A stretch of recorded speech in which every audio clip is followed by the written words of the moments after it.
This is just going to be a quick tutorial on the use and operation of the Salty Talon Lure Pull Machine, the deluxe model specifically. And I'll go over how to replace the spool first. And to do that, in every order, you are given a 2mm Allen wrench. And to remove the spool or put the spool on, there are 2 set screws. And they are black against the chrome flange, so you should be able to see them quite easily. Go ahead and find them. And then you put the Allen wrench in, turn them left to loosen them, rotate the wheel 180 degrees, and then loosen the second one. Once both are loose, you pull it off, and there it is. The drive shaft has a flat face to it. Now, when you put the spool back on there, you want to make sure that one of the set screws is in the middle of that flat face, just to make sure there's plenty of grab on that set screw so the wheel just doesn't free spin on the shaft. So that being said, we'll take that off. And I'm going to go ahead and just mark the shaft really quick with some blue tape so you can see the next portion of the video when I talk about the reverse features. But before that, let's go over the basic operation of it. So this is the control face. You have the power button, the charge port, and then the voltage indicator. When you press down on the power button, it's a latching switch. It'll turn on. The voltage indicator will tell you, obviously, what the voltage is. That's its job. So 25 volts is a full charge. 23, you need to consider charging it. We're at 24.4 right now. It's about middle of the road, so we're good for this demonstration. So go ahead and put that down. Now, if you noticed, it's beeping slightly. It's also twitching the arm of the drive shaft. That means it does not have connection with your controller. To turn on your controller, you just hit the little on button. And now listen.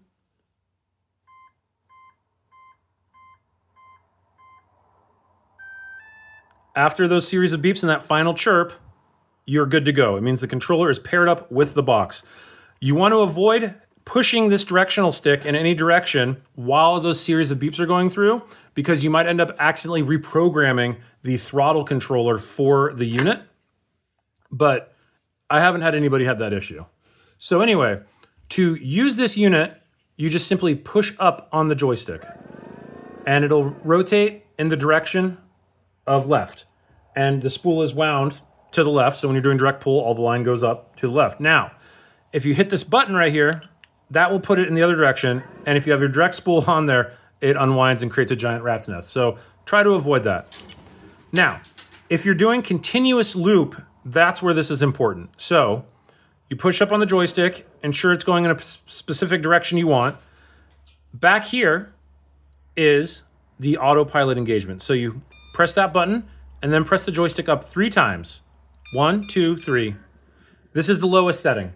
So the higher you go, the faster it goes.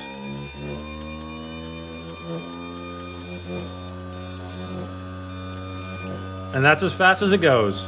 Now, to get it to go slower, just push down on the joystick. If you're doing continuous loop and you want to change direction suddenly, that's where this button comes in handy. By just pressing this one little red button, you will completely change direction the lure on the continuous loop system is going. Now, it will only change direction at half throttle or less. So, if you have it up higher than half throttle, that button does nothing. However, when you're bringing it down, it will automatically change direction right there once it hits that halfway point. So, I'll show it again.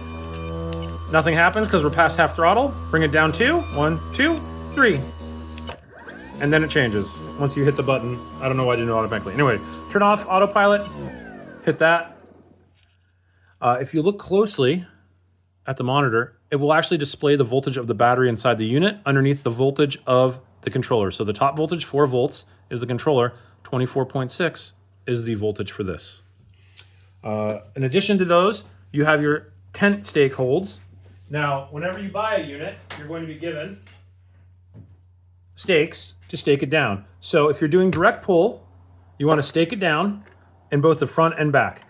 If you're doing continuous loop, you will flip the unit on the side and stake those 2 down. Now, I will have a separate video for both direct pull with direction changing features along with continuous loop. This is just for basic tutorial on how to use this. So, once you're said and done with everything, you can go ahead and turn the unit off, turn the controller off, and you're done. I will give a piece of advice.